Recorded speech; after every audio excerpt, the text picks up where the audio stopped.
నమస్తే. ప్రస్తుతం మనతో పాటు సీనియర్ జర్నలిస్ట్ దాము బాలాజీ ఉన్నారు. ఆయనతో మాట్లాడు. నమస్తే సార్. నమస్తే సార్, ఒక భార్యని చంపేశాడు క్యాన్సర్ ఉన్న ఒక వ్యక్తి. అసలు ఎందుకు చంపాల్సి వచ్చిందంటారు?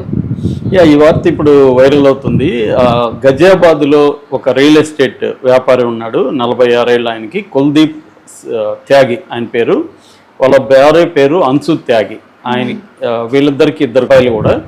సో ఇతను ఇప్పుడు భార్యను చంపేసి తను కూడా చనిపోయాడు రివాల్వర్తో. భార్యని ఫస్ట్ కాల్చి చంపేశాడు, దాని తర్వాత తను చంపేయాడు. సూసైడ్ నోటు రాశాడు. ఆ సూసైడ్ నోట్ ఇప్పుడు వైరల్ అవుతుంది. అదేంటంటే తనకి క్యాన్సర్ వచ్చింది. ఈ మధ్య తను వెళ్ళి టెస్ట్ చేసుకున్నాడు. టెస్ట్ చేసుకుంటే క్యాన్సర్ అని తేలింది. క్యాన్సర్కి డబ్బులు కూడా ఎక్కువ ఖర్చు అవుతుంది చెప్పారు. క్యాన్సర్ నయం అవుతుందని ఎవరు హామీ ఇవ్వట్లేదు. సో ఎలాగో నేను చనిపోబోతున్నాను, చనిపోయేటప్పుడు ఈ డబ్బులు అంతా ఖర్చు పెట్టడం దేనికి అనేది నెంబర్ 1 అనుకున్నాడు. నెంబర్ 2, నేను చనిపోయినాక ఈయన భార్యకు ఒక మాట ఇచ్చాడంట. ఎప్పుడు మనం కలిసే ఉన్నాం, కలిసే చనిపోదామని ఎప్పుడో మాట ఇచ్చాడు.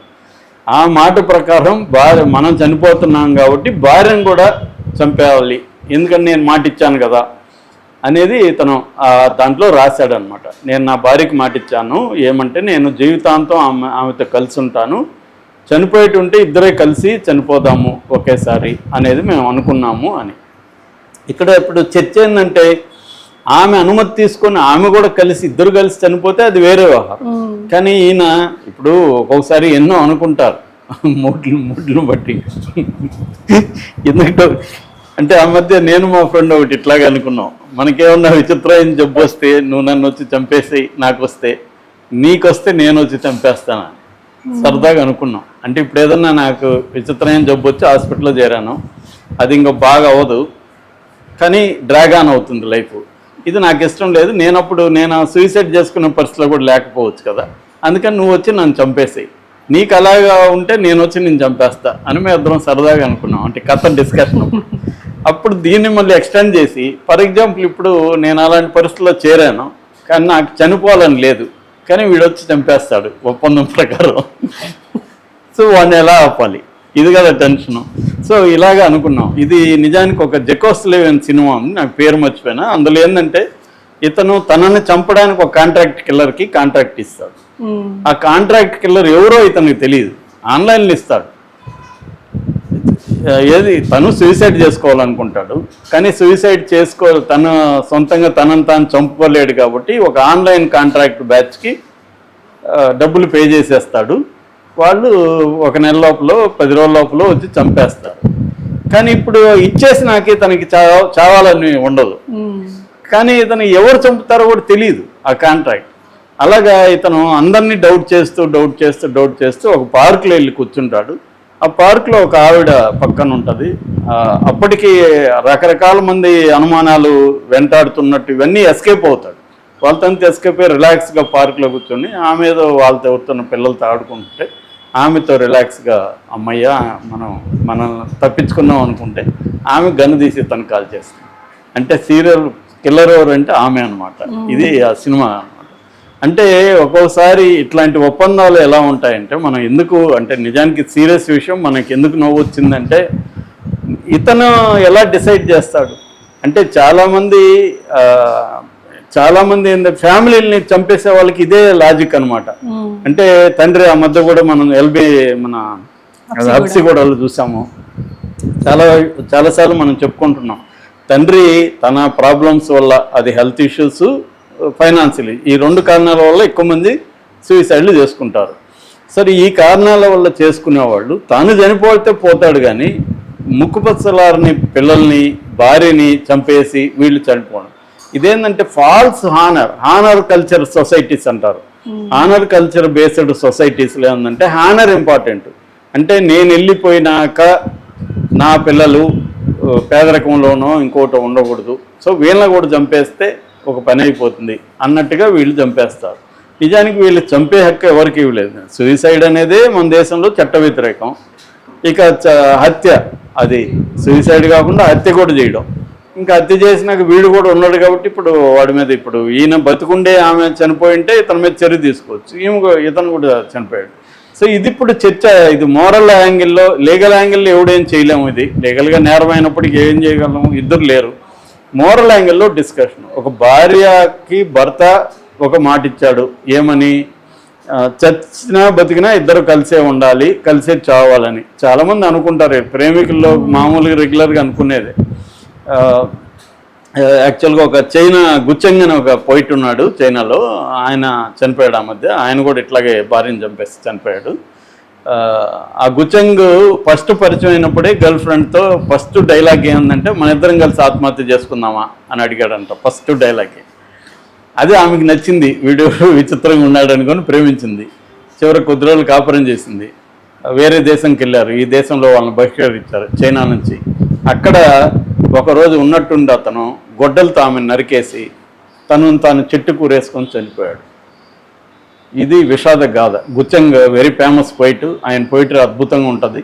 కానీ ఇలా చేశాడు అనమాట. అలాగే చాలామంది ఏంటంటే వీళ్ళకి మెంటల్ డిజార్డర్స్ కూడా ఉండొచ్చు. ఇప్పుడు ఈయనకి కూడా అది ఉందేమో అని నా డౌట్. ఎందుకంటే ఈయన డిస్కస్ చేసి ఉండాలి భార్యతో, నాకు క్యాన్సర్ వచ్చింది, నేను బతికే అవకాశాలు తక్కువ, ట్రీట్మెంట్కి డబ్బులు పెట్టాలి, ఈ కేమోథెరపీ అవి ఇవి అంతా కూడా మన మీద మనం వైలెన్స్ అది. సో ఇవన్నీ నాకు అవసరం లేదు, నేను చచ్చిపోదాం అనుకుంటున్నాను, నేను నీ గతంలో మాటిచ్చా కదా మన ఇద్దరం చచ్చిపో, నువ్వు కూడా చచ్చిపోతావా అని అడగాలి కదా.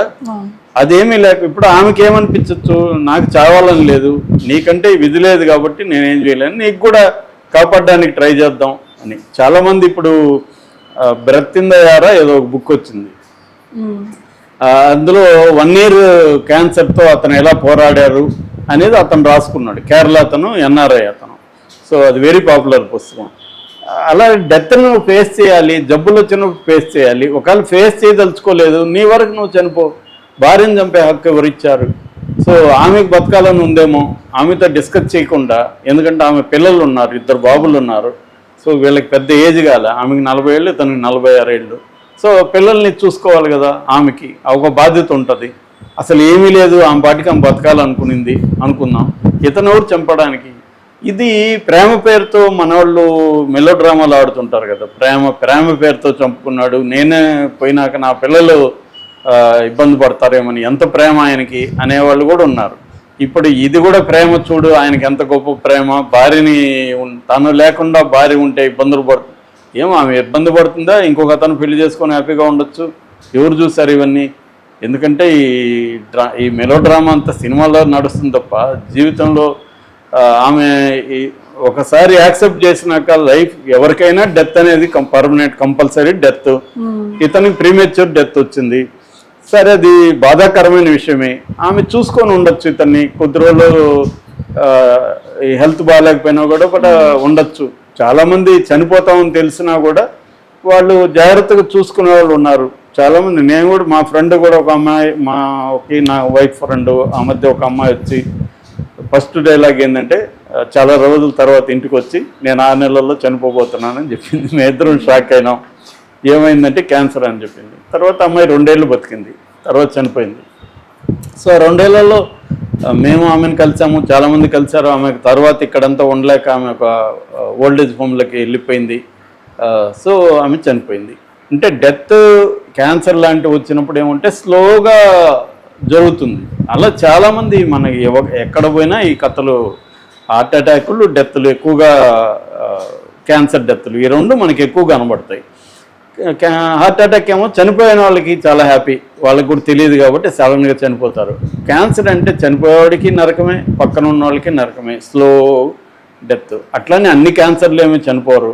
చాలా క్యాన్సర్లకి ఇవాళ మెడిసిన్ ఉంది, క్యూర్ ఉంది, కాకపోతే కొంత ఇబ్బందులు ఎదుర్కోవాలి. అంటే ఇది ఇతను ఫేస్ చేయలేక తనకు వచ్చిన జబ్బుని భార్యని కూడా తీసుకెళ్ళడం అనేది ఇవాళ చర్చ దారితీసింది. ఇది ప్రేమ లేకపోతే పితృస్వామికి భావజాలమా? అంటే నేను వెళ్ళినాక నా భార్య ఉండకూడదు అన్న ఒక ఇదా? నిజంగా దీని ప్రేమ అనాలా? చంపేసే ప్రేమ ఏం ప్రేమ? ఆమె డెమోక్రటిక్ ప్రేమ కాదు కదా, ప్రేమ అంటేనే డెమోక్రటిక్ కాదనేది నా అభిప్రాయం. అది వేరే విషయం. ఎందుకంటే ప్రేమ అంటేనే కంట్రోల్లో ఉంటుంది. ఆ కంట్రోల్లో ఎవరికి పవర్ ఎక్కువ ఉంటే వాడికి పవర్ రిలేషన్సే ఉంటాయి ప్రేమలో కూడా. సో ఇది కూడా అంతే, వీడికి పవర్ ఎక్కువ ఉంది కాబట్టి, వీడు మొగుడు కాబట్టి ఆమెను అడగాల్సిన పని లేదని